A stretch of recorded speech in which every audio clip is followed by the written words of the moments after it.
দোকানে ধূপটা দিয়েই পাথর কাটতে লেগে গেল।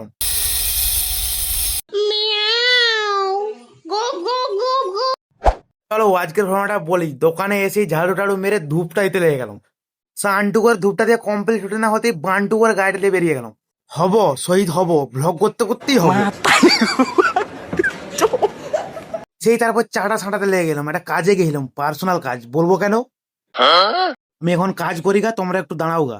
অনেকক্ষণ ধরে কাজ করার পর বুনসো একটু লাগতে লেগে গেলাম, না মানে খেলতে লেগে গেলাম। বুনুর চশমাটা একটু পরি, তোমরা একটু বলো কেমন লাগছে।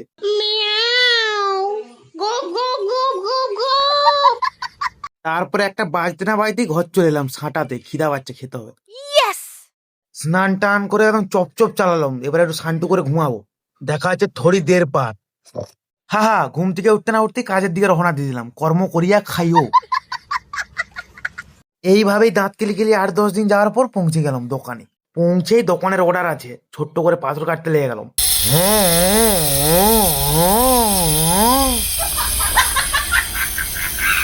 এইভাবেই দিন কতক কাটার পর হো গিয়া তো और क्या करेगा। আজকের ব্লগ এখানে শেষ করে দেগা।